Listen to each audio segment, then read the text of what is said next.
Hi, everyone, and welcome. So, thank you for joining us for this very special AMA. If it's your first time with us, I'm Stephanie, the community manager. And without further ado, I will invite our special guest, Hunter, to join us today. And he has something very special to announce more towards the end of the AMA today. Yes, I do. It's great to see everyone. Thanks everyone for tuning in. Okay. So, as I said, we will start with the AMA part and then the announcement will come later. And if you have a few questions live at the time of the announcement, we will also take a look at the chat and then answer what can be answered already at that moment. So, let's start directly if you are ready. Yeah, sounds great. Okay, so first question I have here is, are we going to get some more clarity on what additional features Masha can be used for after the NFT pool stakes start expiring in a few days? So it's true that it's phasing out and will stop completely at the end of December. So they are starting to expire for their last month. And the person here said also it's really going to be hard to strategize on what to do with it without some clarity. Yeah, absolutely. So, just to go back to Marsha, it's the token that's used in the game for buying NFTs, expanding your collection, and really sort of facilitating some of those in-game actions. So, we'll continue to expand our store. Right now, of course, there's quite a few really nice NFTs in there, like the greenhouses and there's security. There's some of the other 3D printed structures like small houses, things to bring up sort of the infrastructure of the colony, to provide some of the security, to expand on food production, etc. So I would definitely be looking at those as continue to expand over time. There will also be other really interesting things such as like customizations. Eventually, land will be one of the things that Marsha can buy. And I also want to reiterate that resources are going to be an important part of the game experience, and that's something coming very soon. We have 16 resources, which are all blockchain tokens as well, and a big part of the play between Marsha and resources is those things are going to work together so that you can expand. On the surface of Mars, you can use resources to produce and consume additional, more complex resources, which then you can put into colony development, which is some of the expansion activities like construction and scientific research. And all of those things allow you to have a chance at ownership cards or have unique skill modifier discovery cards that you can get. So all of those things are different ways to use the blockchain tokens in the game. And as we get into playing the game and you guys can see that, you'll see there's quite a bit of strategy and a lot of fun, interesting ways to enhance your experience and be kind of the best mission control operator from Mars you can be. Okay, great. Yeah, so let's go to the next one. And yeah, I'm seeing things in the chat and I'm jumping from one to the other. But yeah, so next question is if the goal is the survival of the colony on Mars, apart from the owners who will maintain the items, what is the goal of the average player? Yeah, so the main colony is the first um, establishment on Mars. And within the main colony, there's ownership of equipment, vehicles, buildings, and then there's also sponsorship cards for astronauts. And there's also base cards. Base cards are one-to-many cards for each item type on Mars. And so if you don't have an ownership card or a sponsorship card, because they are pretty rare, what you can do is you can log into the mission control panel. You can check for resources being produced from your base cards. You can manage what items are consuming resources. And there will be different ways to show how efficient you're being at that. And the goal is to really be the most efficient you can be in producing resources by learning about the science and then also managing hazards such as dust storms, viruses, Mars quakes, etc. And so there'll be sort of a cadence that you'll need to get into as a mission control operator to figure out the right way to manage those things. And that will be for everyone. And all you need is uh, really a single standard card to start playing, which is less than a cup of coffee. And you can, build from there. And of course, each item type produces different inputs and outputs, which really expands the strategic element of the game. So solar panels produce power, ice mining rigs produce water and consume power. And then as you get more and more complex into the resource chain, there's more and more complex resources to manage. So you can really be as simple or as complex in your strategy for being that mission control operator that we all want to be. So that's how some of the players that maybe don't have ownership cards can still engage in pretty much every single feature of the game. Nice. And next question is more about the internal functioning, I would say, of the team. And it's how difficult or effective is it to run remotely an international team? So do you plan at some point to invite all to work in the same office? That would be a long way for me.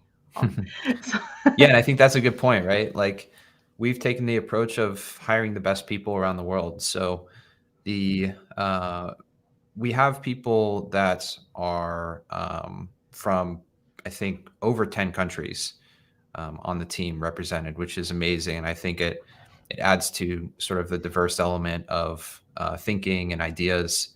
And it also allows us to have the best talent and not be constrained by borders. And so our goal is really to be the best example of remote work, sort of in this Web3 gaming space. And we also have people internally that are designing features for our team culture that play to the remote work strengths while sort of minimizing the weaknesses. So communication is really important. The tools that we use are really important. And we don't really think about it as difficult as much as we want to sort of like learn how to make Colonize Mars members as connected as possible to one another, which is definitely a day-to-day learning experience, and we're getting better as we go. But I'm really proud of the team and how much it's grown and the talent that we have. Okay, so I see that there was already someone asking about lands in the chat, so you will be happy because the next question is about that. So how does the land affect the ownership cards? Can we escape the fee through land? Is it gonna be a competition or a booster for the OCs? Yeah, so it's a good question. Again, ownership cards for those who are new are the cards that are associated one-to-one with a unique item on the surface of Mars or sort of inside of our colony simulation. So they are rare because there's not an infinite amount of equipment, and we're really tracking the growth of the colony over time. So land expansion is something that will happen sort of as phase 2 of the colonization process. And one distinction I want to make is you won't get an ownership card for the items that you'll build on your land, but they will produce resources within the same economy as the main colony. It'll just be like fewer resources. And of course, that's where the tokenomics and the balance comes into play so that we can have a great way of if you're low on a resource or you need to produce something in your collection to support other items. One option would be to buy land, build stuff on the land, manage that.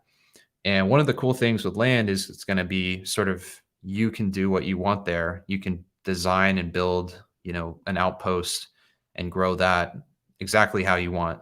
Whereas the main colony, it's sort of already pre-designed by the ISA, basically our aerospace committee that is helping us make sure that the colony layout is as scientifically accurate as it can be.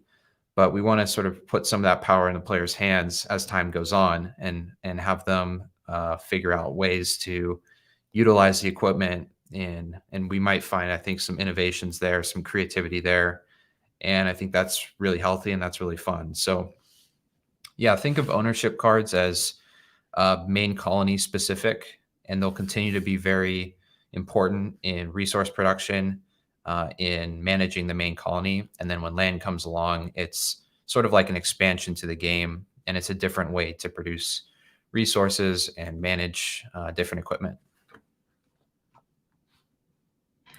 I see that your sweatshirt is getting a lot of love in the chat. Thank you. Yeah, it's we call this galaxy dye. It's sort of like a dark tie-dye. Okay, so next question. And this is about marketing. So that's a good one at this point. What is next for marketing? So where will be the primary focus and how much money will be spent on advertising? Yeah, so we believe 2023 for us is the year of Colonize Mars.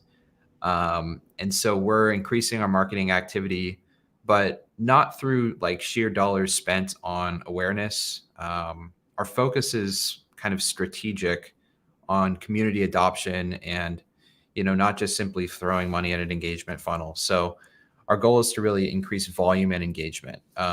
So the marketing team, and just in general, sort of what we believe that the right way to approach marketing in this space is to have awareness and encourage adoption through community engagement and strategic partnerships. So we're being much more focused on how we spend, and we're doing it in a way where it's going to increase that community engagement. So you'll see that coming to fruition and growing over the year 2023 as we roll out game features. Okay, great. And also, next one, how can we attract more players given the current market situation in the space? And is there any marketing being done right now to promote the project? If yes, what is it? Yeah, so in the downturn of any market, there are opportunities, and we're here for the long run, and we believe our game and our concept is really strong, and that we can be a leader in this space, regardless of these market conditions. We're building a game, and we want to attract gamers to help us colonize Mars. That's the vision, and we expect to change fundamentally the trajectory of the human race through the benefits of the blockchain by illustrating how to make life multiplanetary. And that vision supersedes market conditions in our mind. So our promotional efforts will be around aligning with like-minded communities and people who understand that vision, which is, a multi-generational vision. And it's something that we believe we can be a big part in. One of the things I like to think about is we're actually more of a bioastronautics company that has a game studio inside. So we really have aerospace experts, we have architects, we have people who are really thinking through what can Mars look like and how can we inspire people about that. And then we're building a game to illustrate that. Wow. Wow. Yeah, so going back to Earth with a next question. Don't want to go back to Earth, but let's go back to Earth. So the next question is about the Masha supply. So what if the Masha supply runs dry?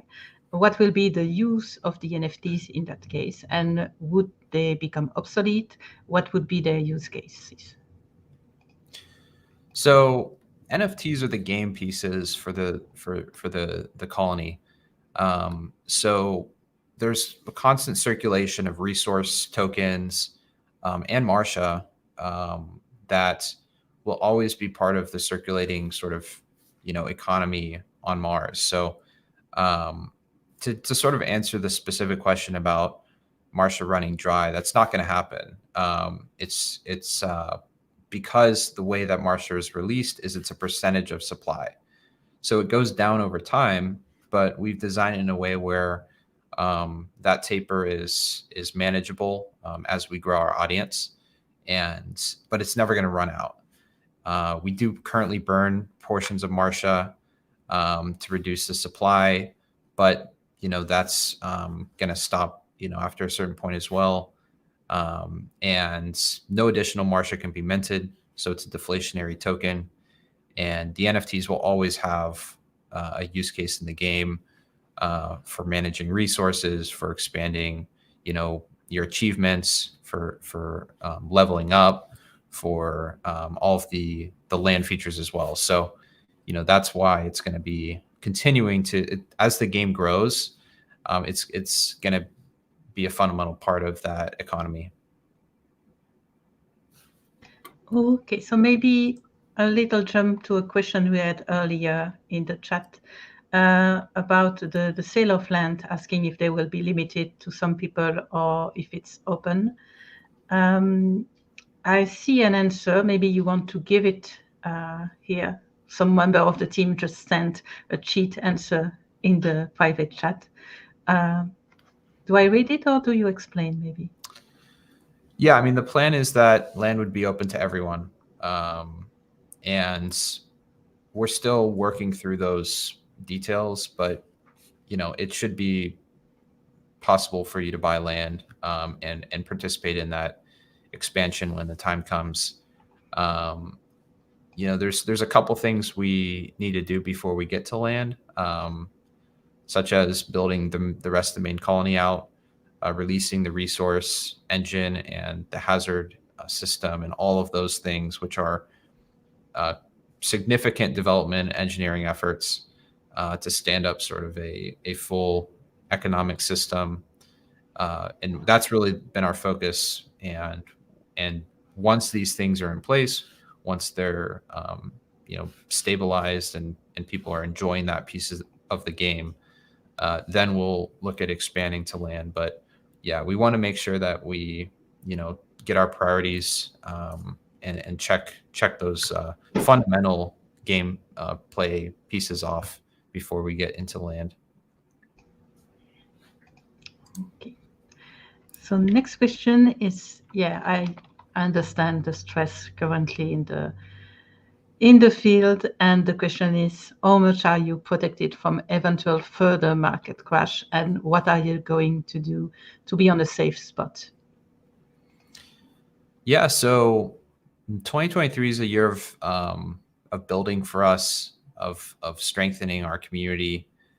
We are able to continue development for the foreseeable future with the funds we have, and we're really wanting to increase our audience and engagement by continuing to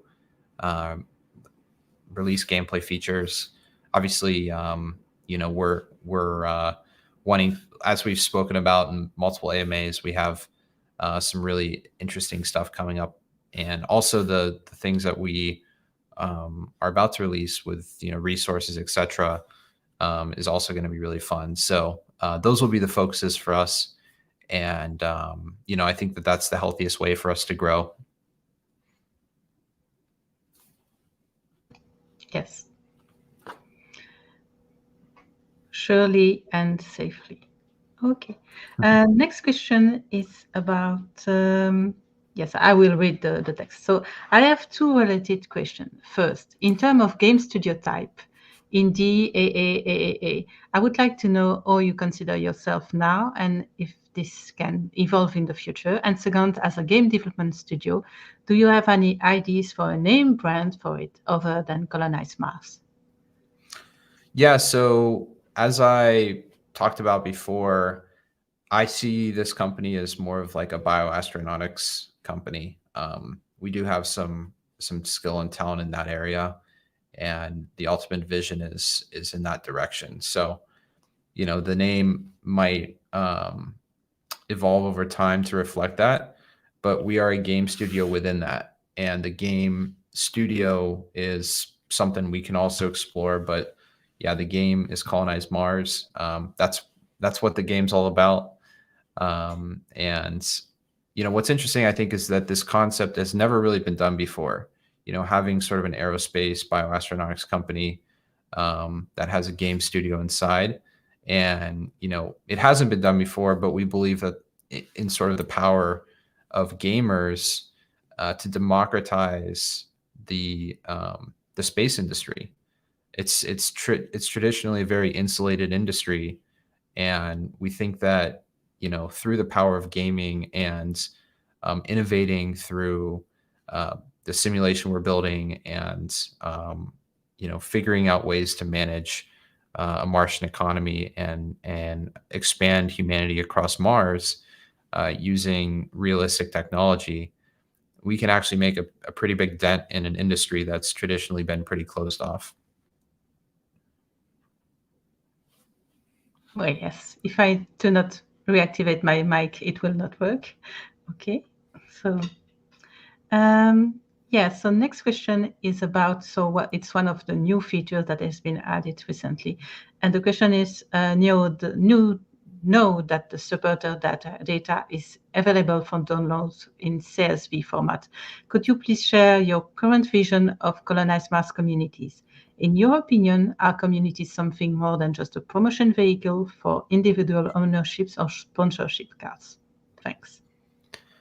Yeah, so communities have roles in the main colony with ownership cards. Of course, like you were alluding to, we have now the ability for if a community has bought a ownership or sponsorship card and wants to see who's supporting it, there's a CSV which gives you all the supporters, so you can do whatever you want with that. And we think that that will lead to some pretty cool community engagements. And then land will also be a key part in community based gameplay. Things like connecting land plots, working together to manage equipment, um, being involved in sort of transportation of resources, et cetera, like that. So our vision with communities is that they are almost like groups, on Mars that are coordinated around a certain resource type or a certain specialization, and that they sort of competitively get to become the best in whatever that is. And whether it's expanding to purchase more land and own a certain region on Mars, or it's to simply become the best of producing power or being the best in terms of like the Martian Gastronomic Society or consortium, producing food and developing that culture. So those are the things that we think communities will do, and that's been pretty consistent through the development of the game. And then what can we expect when can we expect other kind of games beside the mini game?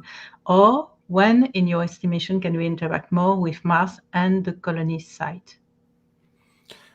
Yeah, so we're doing a couple things. One is we're going to improve the existing expedition minigame to connect it more to the map. And so you'll be scanning, specific areas around the map, and that'll be important to understanding the terrain. We also have some other games that we're designing right now. Things around mining, for instance, we think that's important. Transportation is important.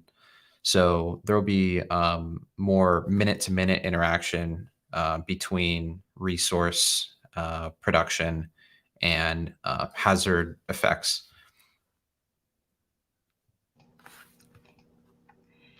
And a new question about the staking of Masha. So will the staking of Masha to gain resources be removed once the gameplay starts? And the person sending the question says that they think that it will be a vital point on exploration because it will become challenging to gain resources by exploration or the minigame. Yeah, so once the resource gameplay is live, the calculations for producing resources and producing Marcia change, so that the main focus is producing resources. And so I would say it's it's pretty likely that the staking for resources will start to shut down around that time. And we think that the players and sort of have been seeded enough resources now to sort of kickstart or jumpstart that gameplay and have like a bit of a cushion when figuring out how to manage the different items in their collection. And that was really the purpose of it. And yeah, so when resources come online, it's going to be much more about deciding how to manage those resources. And so the gameplay will be the key driver to accruing resources of different types. And that leads us to a very important question. What is the status of the gameplay? And can we get at least confirmed specific timelines? And will the features be released before the end of the year? Yeah, so this kind of like leads us into our announcement, which is we have a date. And so yeah, basically the way we've been prioritizing things is gameplay first, and we'll get to the bridge sort of around that time or a little bit after that time. But yeah, we want to release those additional gameplay features. So we'll jump straight into the announcement. Basically, we wanted to announce that we're launching our closed beta for the game December 6th, and it's going to run into early 2023. And so we're very excited about it. It's been a long time coming. The team's been working super hard, and yeah, we can't wait to get our first few folks into the game, starting to play it. Of course, with a beta, what we're trying to do is work alongside the community to get the best feedback possible to refine the game a bit before we launch it, open for everyone. And so it's the first chance for you to play, test, and deliver, feedback for us. And again, with this beta, what's going to happen is you're going to have new additions to the resource chain. You'll have the hazard system, which will affect resources. So dust storms will come in and mess things up, and you'll have to repair stuff and work with other players to do that. And there will also be another feature that is going to boost resource output, which is going to be very cool. And we'll talk about it a little bit more before the beta is out. And we think that'll be really fun too. So there's a lot going on behind the scenes. And so think of December 6th as the date. The way that it's going to work is that you'll have, there will be emails going out. I believe is it this week, Stephanie, that emails are going out to opt in for the beta? Yes. The email for the opt-in will come in the next few days, and it will be sent directly to the email linked to your accounts. So now, if you have used a different email for the newsletter and for the account on Colonize Mars, the opt-in form link will go to the email link to your account. Yeah, exactly. So everyone should, who's signed up for the game. So if you haven't signed up for the game yet, sign up for the game, start playing, and everyone will get those emails and have a chance to opt in for participation in the beta. And just to note, it's an invitation-only beta to start. So December 6th, the first invites will go out to people. We're prioritizing our loyal, Discord audience, the Wax community, first. So that first round of invites will sort of be from that community, and then it'll continue opening up over time. And another thing to kind of note, which is I think pretty cool, the way we are engineering the beta is that it will use the NFTs and everything that are in your collection right now, but it will be producing resources that will be zeroed out after the beta is done. So that way, when we release the game for everyone's at the same starting position. So think of all the resources being produced as sort of, just on the side or test resources, which will all get cleared out once the beta is done. All the accounts that are also participating in the beta will still will continue to get the Masha distributions as they would be, without producing or without being in the beta. So everyone's continuing to get those same exact things that they're getting now with their collection. There'll just be sort of this additional test layer on top. I think that's it. Is there anything else around it? No, I think you have said the most important. So yeah, that's a good tool for us to test and get feedback. And the way to get feedback will be sent also. The steps are you opt in, and then there is an invite, and it will be limited for a certain number on the December 6th. Not everyone on the same day, but with time, everyone will end up having access. And you will get, with the invite, a way to send us feedback. And do not hesitate to send feedback through the process proposed, not everywhere on the social media, please. But yeah, and I think, did you say that there will be a priority for, of course, our Discord and Wax communities for the closed beta? I think you said. Yep. And So yeah, make sure to join us on Discord. Stephanie's over there. We'll all be over there in a few minutes. Yeah, and I guess just kind of closing out, I just appreciate everyone continuing to be engaged in the Discord and through some of the competitions we do over there and some of the community activities. And yeah, really appreciate it. We look at it all the time. I've been pretty heads down with designing and developing with the team and growing the team a bit, but it's really starting to. I think it's really cool what we in terms of the teams is fantastic right now. We're really working at a very high velocity, and can't wait to get the first sort of gameplay in your guys' hands. yeah. Okay, so indeed. Well, let's take a look at the chat to see if there is maybe a few questions live. Will the beta be on the Wax testnet? No, you will be able to use your mainnet cards, but as Hunter said, the tokens that are earned during the beta won't be actual earnings. So everything will start fresh when the open beta arrive. Yeah, so they will be balances in game that you won't be able to withdraw out of the game. So everything will happen inside of the game in this beta environment, and so we don't need to use the testnet for the beta, but you'll still be able to use your NFTs and everything from your regular account.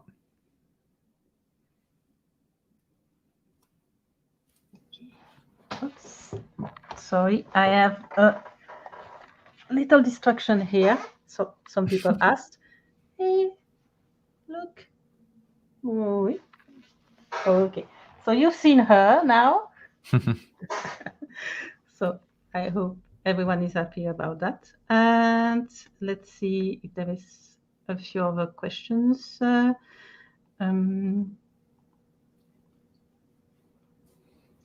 How do users with ownership cards not in the beta fix their item? You won't need to fix the item if you are not in the beta yet, so no worry.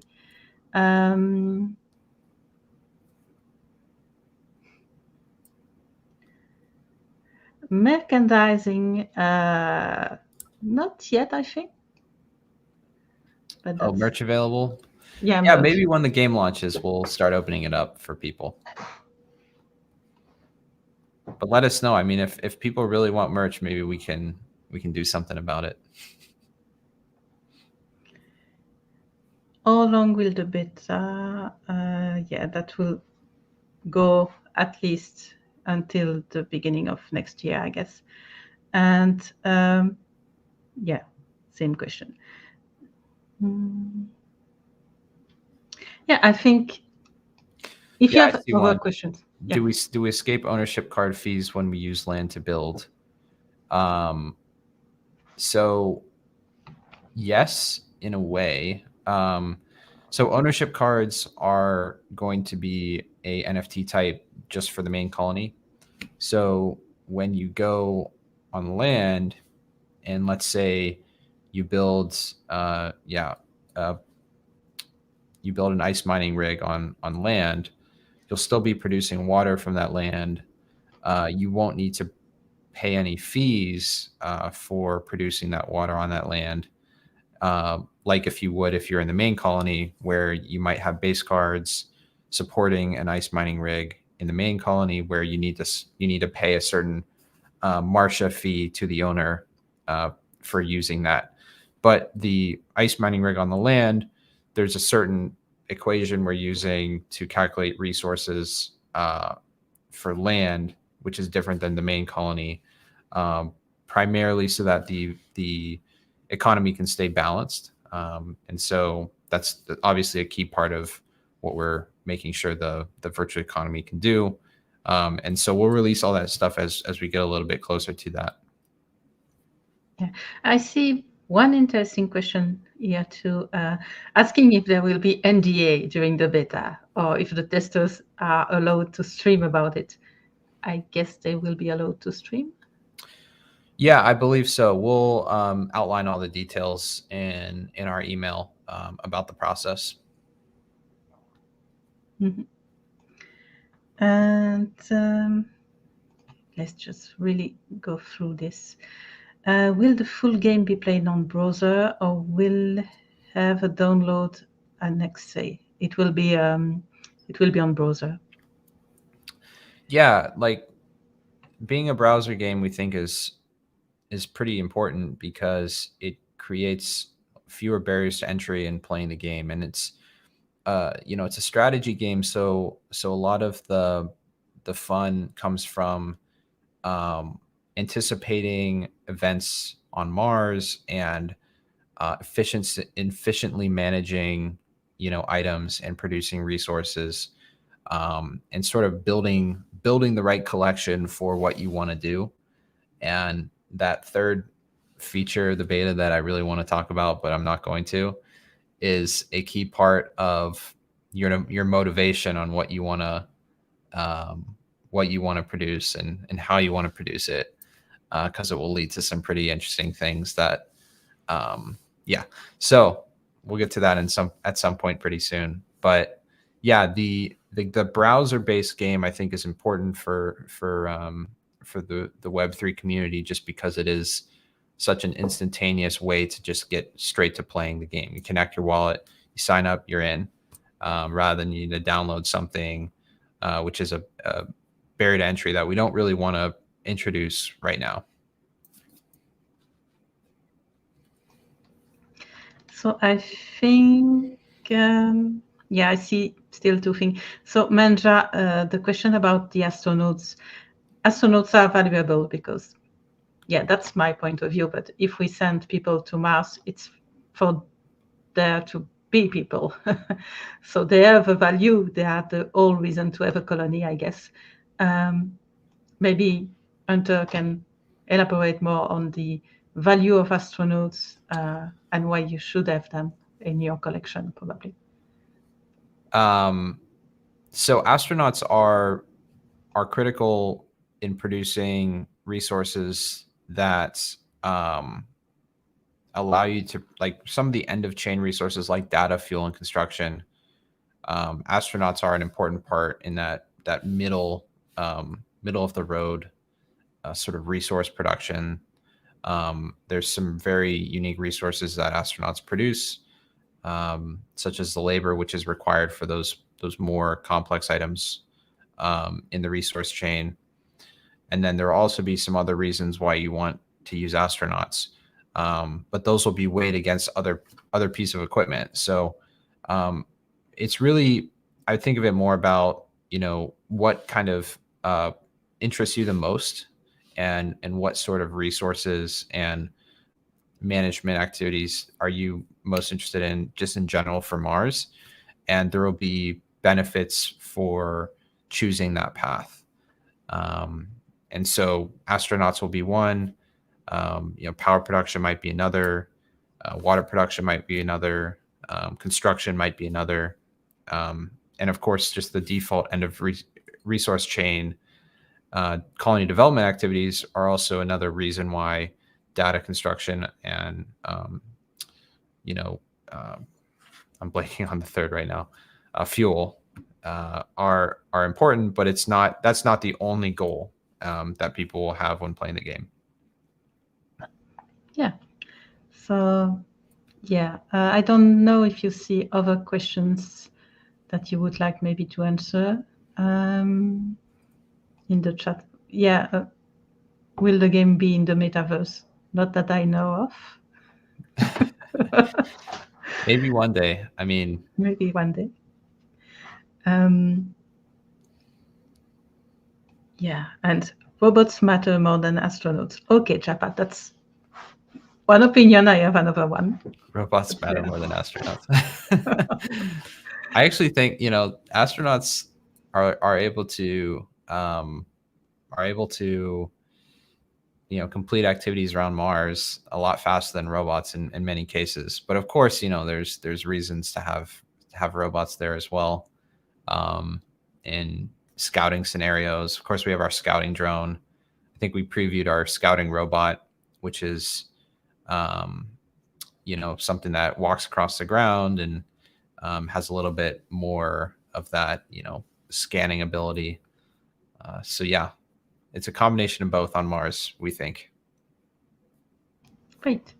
So do you have maybe something you would like to add or say in addition to that, Hunter? Or do we wrap up this AMA? Maiden just kind of came in with a question. Use your wealth and influence to buy a ticket to Mars, customize your own astronaut character with a particular skill set. Yeah, so those are things that we want to introduce. I would think of it more like 2024 kind of. Those are we do want a game around becoming an astronaut and actually participating on the surface of Mars. But the game that we're talking about right now, the strategy game where you're a mission control operative, the browser-based game that we're building right now, will not have that in it. So that's a future-facing game that we are going to develop in the future. But the first game that we're building right now is the strategy game about resource management and all the other things that we talked about. Okay, very nice. And I think that's all for now. So thanks again, everyone, for joining. We will find you in the Discord in a few minutes. And as said, expect the email to opt in for the closed beta very soon. And I wish you a good evening, morning, afternoon, depending where you are. And Enter, maybe you want to say something more or say goodbye? Thanks everyone for tuning in, and we'll see you over in the Discord. And yeah, we look forward to getting the beta out there for folks. Thanks a lot. So bye everyone. Bye. Thanks. See you.